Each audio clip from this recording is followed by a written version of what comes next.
Assalamualaikum dan salam sejahtera. Bersama saya Amira Azizun dalam perkembangan berita jenayah terkini 999. Saudara, kesalahan bahasa dalam penulisan rencana lazimnya berlaku apabila penulis menggunakan kata umum dan kata abstrak. Ikuti laporan bersama wartawan Daniel Zikri.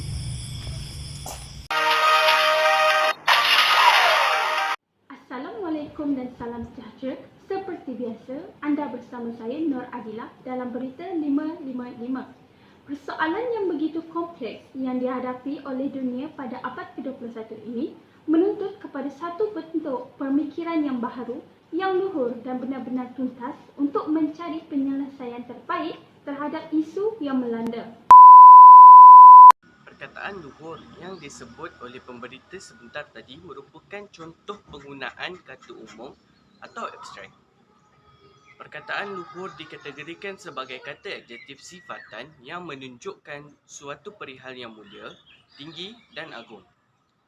Penggunaan kata adjektif tersebut tidak membawa makna yang khusus terhadap maksud keseluruhan ayat. Ayat tersebut menjelaskan sesuatu perkara berkaitan dengan bentuk pemikiran. Pemikiran yang luhur juga merujuk kepada suatu konsep berkaitan ketuhanan, keimanan, keagamaan, ketauhidan dan keesaan Tuhan. Sedangkan keseluruhan ayat tidak membincangkan perihal tersebut. Ayat tersebut membincangkan suatu perkara berkaitan bentuk pemikiran yang baru. Oleh hal yang demikian, penggunaan luhur dalam ayat tersebut didapati tidak sesuai untuk menggambarkan maksud keseluruhan ayat. Penggunaan kata yang khusus sifatnya seperti kata bernas, tepat dan baik adalah antara contoh pilihan kata yang wajar digunakan bagi menggambarkan maksud keseluruhan ayat dengan lebih tepat. Sekian saya, Daniel Zikri, 999. Kata lazim merupakan kata yang sudah dikenali dan sering digunakan oleh golongan masyarakat secara meluas. Manakala kata tidak lazim merupakan kata yang kurang digunakan oleh golongan masyarakat dan hanya digunakan oleh golongan tertentu sahaja. Rinciannya dalam rangkuman Kerja dan Jenayah Seminggu 999.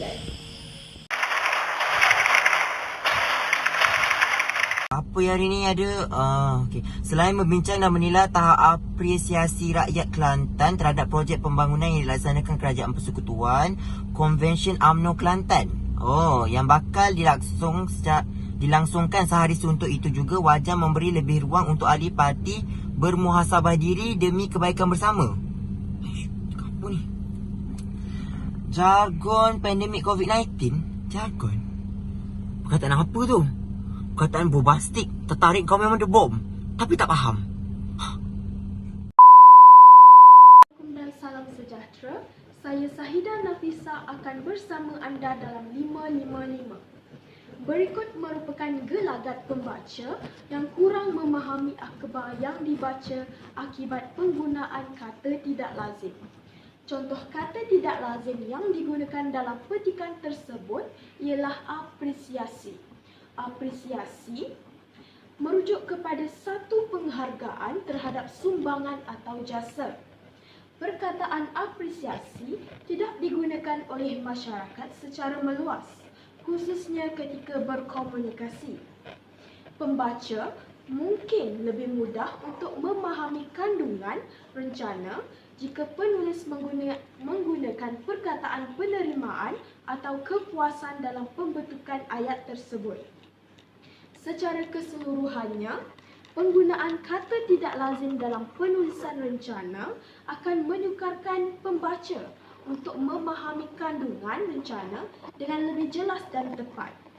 Oleh hal yang demikian, perkataan yang biasa atau lazim digunakan oleh orang ramai perlu digunakan agar kandungan rencana lebih mudah untuk dipahami.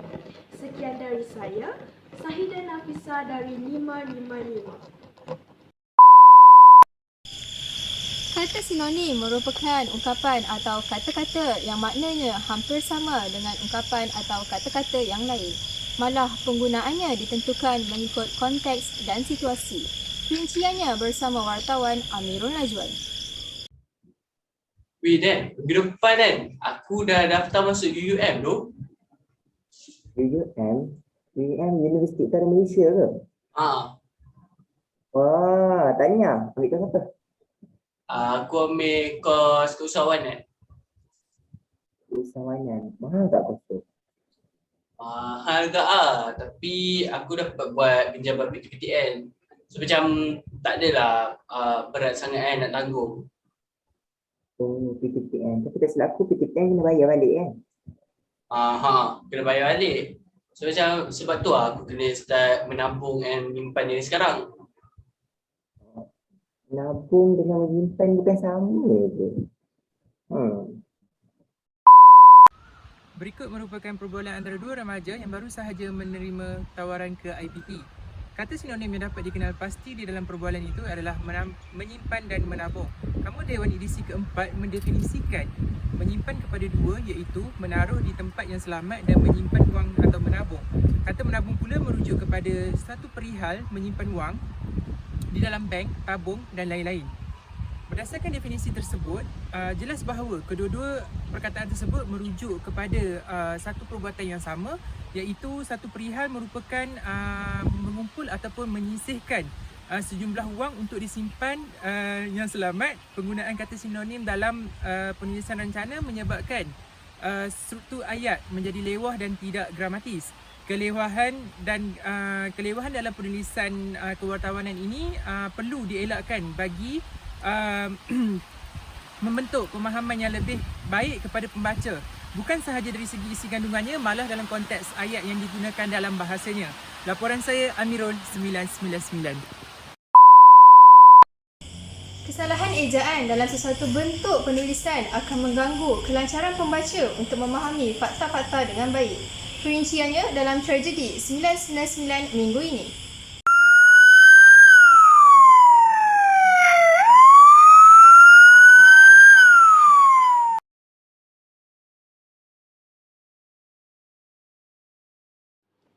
Bertemu kita kembali. Keratan Akbar yang ditunjukkan sebentar tadi mempunyai kesalahan ejaan iaitu mentelaah. Perkataan mentelaah merupakan kata terbitan daripada kata dasar telaah yang menerima imbuhan awalan iaitu men yang diklasifikasikan sebagai kata kerja.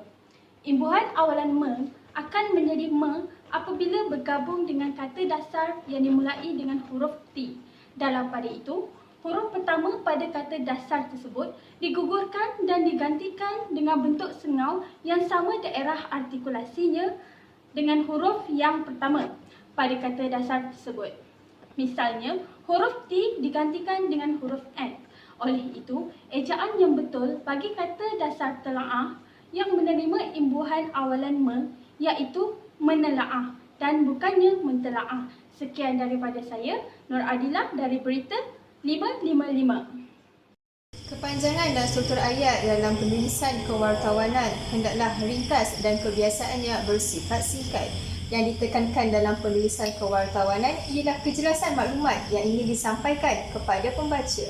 Ikuti liputan penerangan maklumat secara berlebihan bersama wartawan Fikri Daniel. Seramai 250 orang pelajar di daerah Kota Baru telah pun menyertai satu program anjuran Universiti Malaysia Kelantan UMK kampus Pekanlan Cepa, iaitu program Selangkah ke Alam Universiti.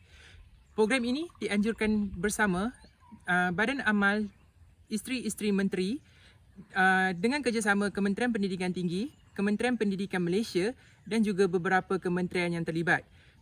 Program ini telah pun mendapat sambutan yang baik dan amat memberangsangkan. Program ini mendedahkan kepada pelajar bagaimana alam di universiti nanti dan juga apakah yang ditawarkan oleh Universiti Malaysia Kelantan kepada pelajar-pelajar lepasan STPM. Jadi, itu sahaja daripada saya. Sekian, terima kasih.